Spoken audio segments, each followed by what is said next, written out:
Gusto nyo ba ng update dito sa Pajero na nire-restore ko? Pasensya na mga bossing kung medyo mabagal ang ating progress. Nasabi ko na rin naman sa inyo noon na medyo kulang tayo sa finances, and also dahil mag-isa nga akong gumagawa, medyo mahirap kasi kung kailan lang ako may time, doon ko lang siya natututukan.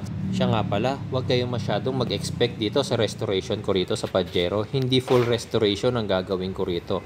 I-restore ko lang to hanggang sa bumalik ito sa isang usable na Pajero.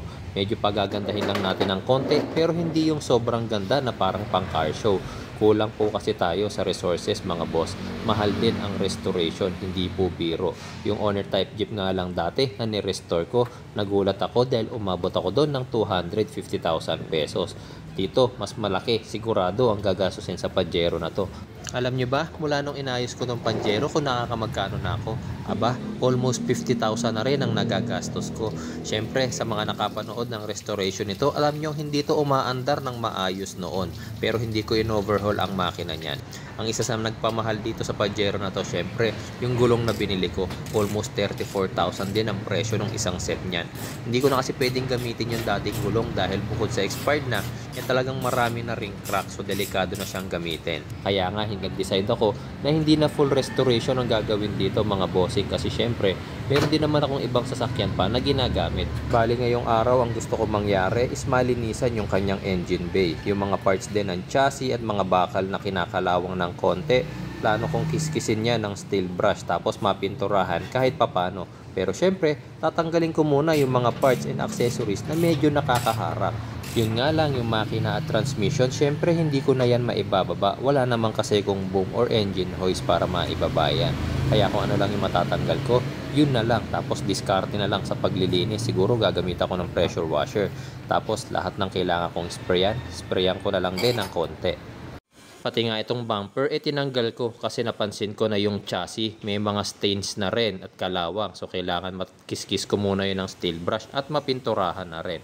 Nga pala, nabigla ako sa bigat ng bumper na yan. Grabe, hindi pangkaraniwan ng bigat. Tignan nyo yung chassis ko, may mga konting kalawang, diba? Pero ang mahalaga, wala siyang nabubulok na parts. Ang gagawin ko na lang dito, brush lang ng brush, steel brush pwede na. Tapos bumili na lang din ako ng spray paint. Pero bago ko yan pinturahan, titirahin ko muna yan ng pressure washer para lahat ng dumi at kalawang na nakiskis natin matanggal muna. Ang purpose nga rin pala ng DIY restoration na to mga boss is para maipakita sa inyo na kahit limited ang resources natin at kahit mag-isa lang tayo, kaya nating mag-restore ng isang sasakyan para magmukha ulit itong maayos at nagagamit. Kung napaklas ko naman yung mga pyesa nitong Pajero, napansin ko naman na minimal lang naman yung mga kalawang niya. Wala namang nabubulok na bakal, kaya makukuha pa to sa simpleng steel brush lang at spray paint. Ito mga bossing, yung sikreto ng napakatibay na bumper ng Pajero. Tignan nyo kung gaano kakapal yung palaman niya. Mga bagong sasakyan na lumalabas ngayon, konting bangga, laking UP na. Kasi plastic na lang ang bumper. Pero tignan nyo naman ito. Kaya nga ang gagawin ko rito, steel brush din. Tapos i-sprayan din natin yan para hindi mabulok yung bumper natin. Sayang yung tibay, diba? Dito sa ilalim ng brake booster, napansin ko na medyo marami-rami ring kalawang. Siya nga pala mga bossing, conversion ng Pajero na to. Imported kasi to galing sa Japan. Nauso kasi dati yung mga import na Pajero na binibenta sa Subic. Tapos kino-convert lang nila from right-hand drive to left-hand drive. So ito yung mga parte ng sasakyan ng merong marka ng conversion. Kaya kailangan din natin tong kiskisin ng steel brush tapos ma-sprayan. Tapos napansin ko na rin nga pala na yung mismong brake booster natin kinakalawang na rin. Kaya tinanggal ko na nga rin yan.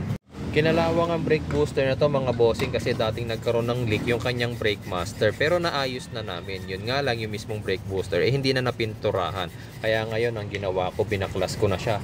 Tapos steel brush. Tapos syempre kasama yan sa pipinturahan natin mga bossing. So paano, hanggang dito na muna. Abangan nyo na lang yung susunod natin na video. Hindi pa kasi tayo tapos sa paglilinis.